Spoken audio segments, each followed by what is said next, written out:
Fala pessoal, dando continuidade.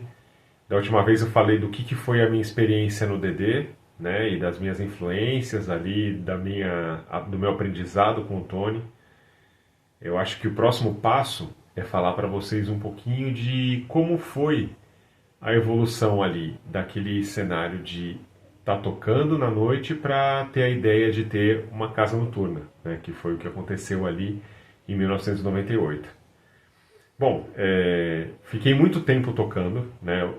Do domingo eu passei para sexta-feira e comecei a tocar no sábado também às vezes. Aos sábados no DD era um pouco diferente, porque era um público mais diverso, vou chamar assim, um público mais pop. Então o som também era um pouco mais pop, né? Então eu preferia tocar às sextas-feiras e aos domingos, né? Eu sempre gostei muito de tocar no domingo. Eu acho que a casa um pouco mais vazia, né, ela te dá um pouco mais de liberdade também, né? Você não tem aquela obrigação de manter a pista cheia o tempo todo, porque enfim, no domingo era 40% do público no máximo que frequentava ali a casa.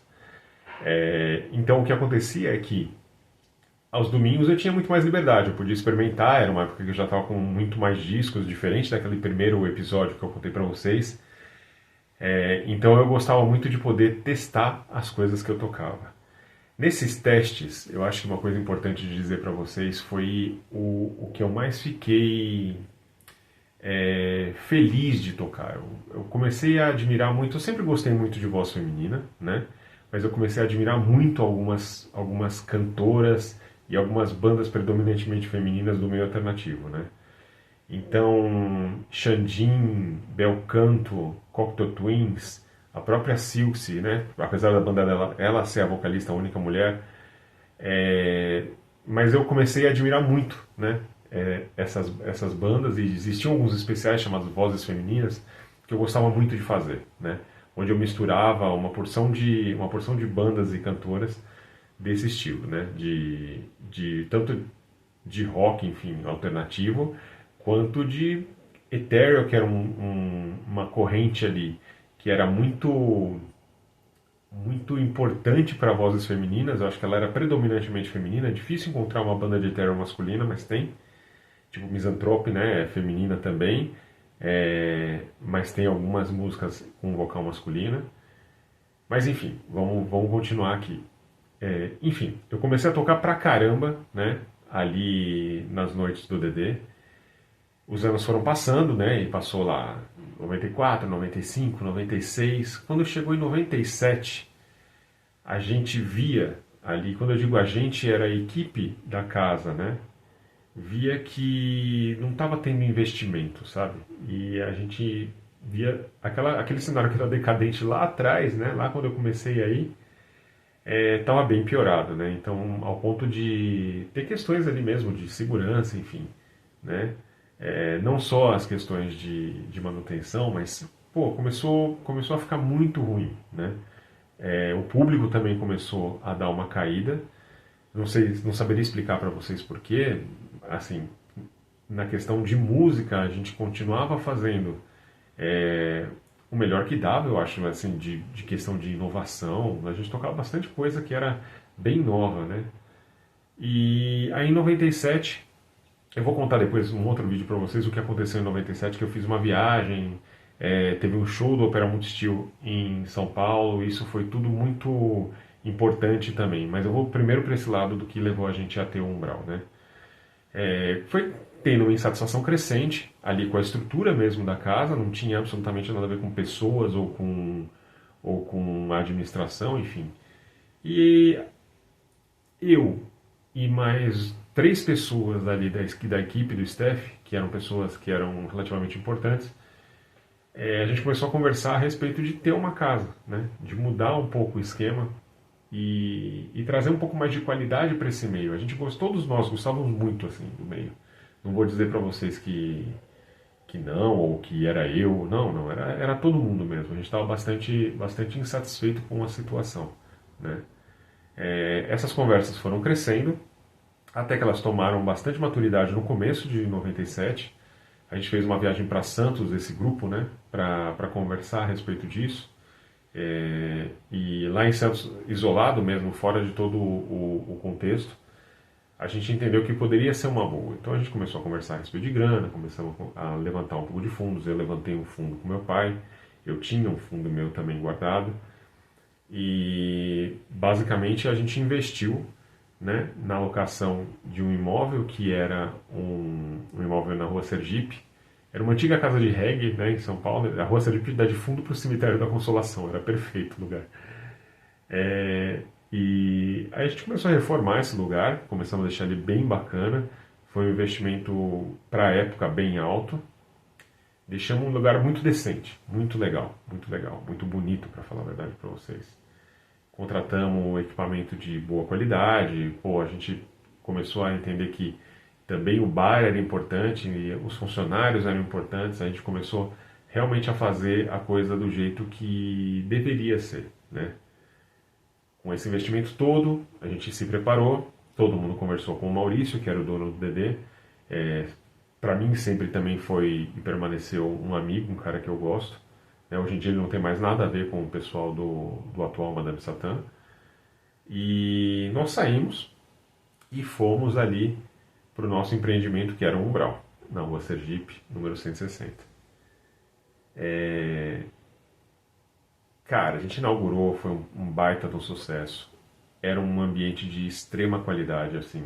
A gente tinha uma sala de vídeo, tinha uma pista grande, tinha um palco alto dentro da pista, tinha um bar muito legal, banheiro limpo, no começo tinha uma lanchonete, depois a gente acabou fechando, até por questão de manutenção, de custo e também porque a gente entendeu que não era o ambiente mais adequado para a gente fazer comida. Mas era uma lanchonete normal, que fazia, tinha chapa, tinha cozinha, tinha chapeiro, fazia lanche, enfim. Mas a gente depois fechou, depois de pouco tempo, não durou muito a lanchonete lá. Mas foi uma baita de uma experiência. Tinha um jardim de inverno bonito pra caramba, uma fonte no jardim de inverno, tinha eu acho que eu já falei, uma sala de vídeo lá embaixo com cadeira de cinema, era muito legal. Muito legal mesmo, era muito suntuoso, né? A gente encomendou pinturas ali do Ulisses, que era um conhecido nosso, que era um baita de um artista, né? Tinha de cimento, 6 colunas de cimento dentro que davam um aspecto de catedral para a pista, né? Essas colunas elas eram tortas de propósito para dentro, para dar uma visão telescópica, iluminação bacana, pô, esse equipamento que vocês veem aqui, o mixer e o CD player duplo são de lá no Umbral que eu restaurei depois de um tempo. E foi excelente. Acho que a gente deu para o público alternativo de São Paulo, público gótico, público punk, porque teve show do Ratos, teve show da Pinaps, teve show do Gritando HCXC, teve show de um monte de gente lá legal.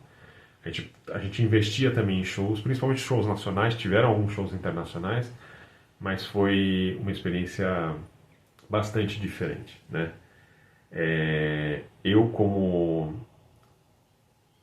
Acho que eu fiquei como principal administrador dos BOs das noites ali, né? E eu frequentava mais de sexta, sábado e muitas vezes domingo. E ficava mais a cargo dessas questões internas ali, de resolver problema administrativo, enfim. Né? A gente tinha um sócio que era o cara mais artístico, que era o cara que tinha as ideias ali, ele tinha um amigão, que era o Ricardo, que também colaborou bastante com a gente nessa questão de direcionamento artístico da casa. A gente tinha um outro sócio, que era o cara que era encarregado da parte operacional, né? E tinha a sócia também, que era ela cuidava da parte de identidade visual, né? Todo mundo era muito talentoso no que fazia, não dá para dizer que não, né? Mas o que aconteceu, enfim, né? Eu queria tirar logo esse bode da sala para falar do Umbral de uma forma mais prática, né? É ruim, mas é importante. E a gente começou a ter muito problema financeiro na casa, né? O aluguel era muito caro. Depois de uns 8 meses ali, a gente começou a ter dificuldades financeiras. Então, quando você começa a ter dificuldade financeira, você começa a abrir o leque, né? E buscar a solução, porque é uma coisa que a gente amava, todo mundo gostava. E essas soluções não foram suficientes. A gente abriu mais dias da semana, diversificamos o público.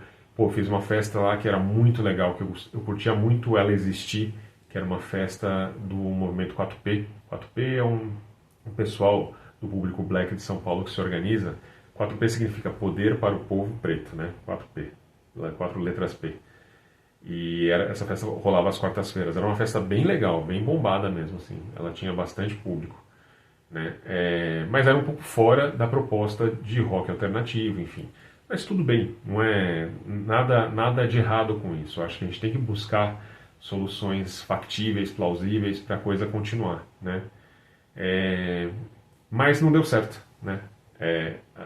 Essa crise financeira ela foi se agravando. A gente começou a ter bastante discussão, porque sempre que falta dinheiro, putz, sobra ideia, mas também sobra estresse, né? Então as discussões começaram a ser muito pouco produtivas. A gente acabou tendo uma quebra ali na sociedade, né?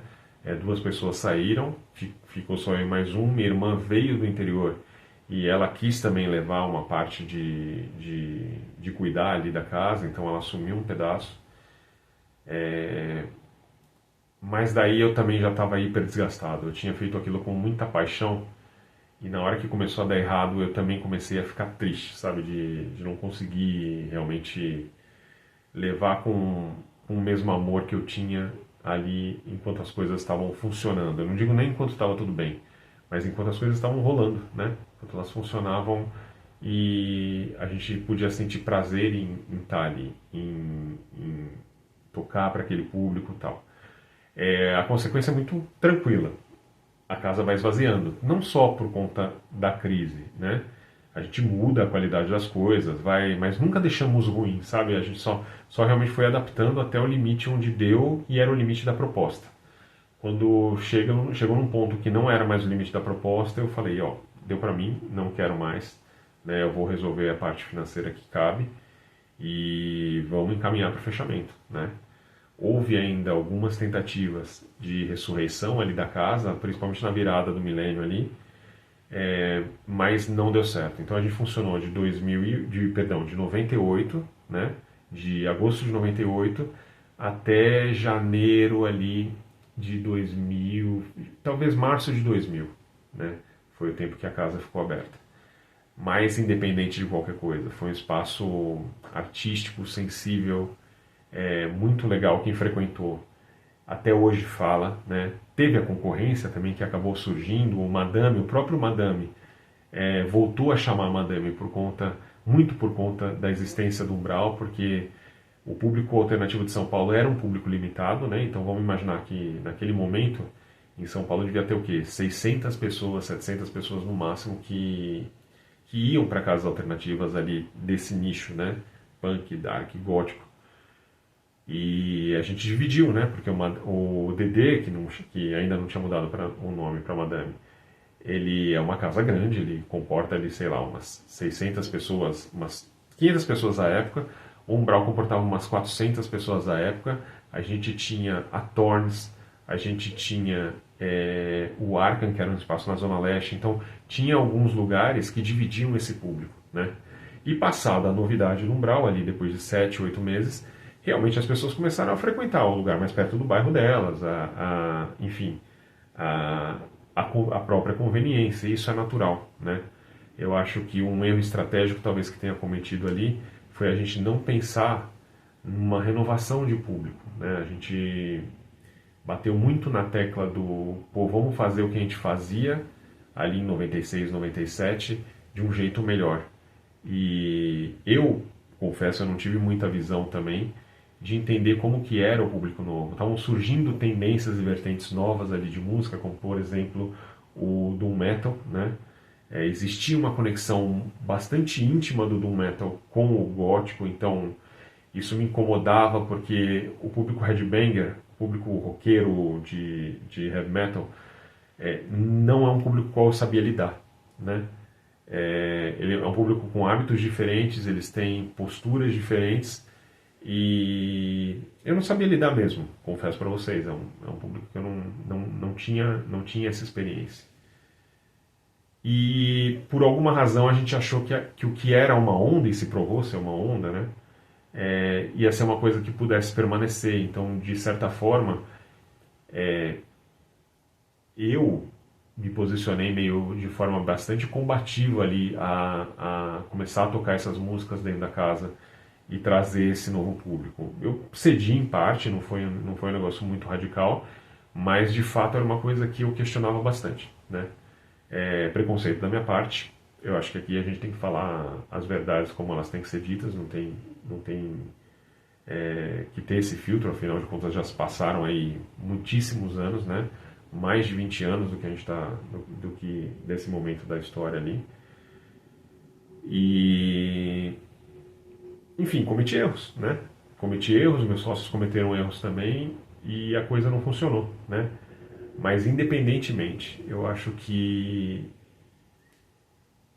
a experiência de ter estado ali foi importantíssima, cara. Acho que foi importante pra gente como pessoa, pra mim foi muito importante.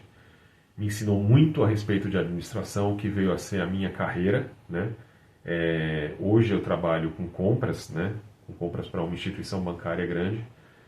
Sou gestor de compras dessa instituição e eu devo bastante disso àquela época que eu tinha que me virar, que eu tinha que sair, putz, fazer compra do nada no meio da noite porque as coisas acabavam na época de sucesso, obviamente. E foi uma baita de uma escola. Então a música também me deu uma profissão, né? A música alternativa me deu cancha, me deu estofo, me deu gordura para que eu pudesse também investir ali em uma carreira. É um jeito técnico, um pouco frio de falar de uma coisa que foi tão bonita, tão legal, né? Mas ela tem também muitos vieses ali. São vieses emocionais, são traumas, né? Depois que a gente fechou, ficou uma dívida bastante grande e eu arquei com boa parte dessa dívida. A gente teve prejuízos em casa por conta dela, né? Então sempre fica um pouco de ácido no estômago quando a gente fala disso, né? Mas independentemente, eu acho que todo o mal emocional já passou há muito tempo. Eu considero uma das grandes experiências da minha vida e tem toda a parte artística também, né, que foi muito importante. Essas eu vou falando ao longo dos outros programas aqui quando a gente for falando, mas foi uma baita experiência legal. Difícil, dolorosa, mas legal, porque nem tudo que é legal ou é construtivo é uma delícia, né? A gente sofre para crescer, né? O corpo nosso dói porque a gente cresce. Então eu acho que trouxe muito isso, trouxe um crescimento gigantesco. Para mim, eu não posso falar pelos outros, mas para mim foi isso. E era um vídeo mais simples, né? Falo um pouco de música nele, mas é um vídeo também muito sincero da minha parte, que acho que é um pedaço que eu preciso falar, né? Como eu falei, é um bode que fica na sala, que muitas vezes eu preciso tirar, porque senão também quebra essa conexão de uma etapa que foi muito decisiva na minha vida. Então, por enquanto é isso. Mais uma vez eu agradeço a vocês. Obrigado, pessoal.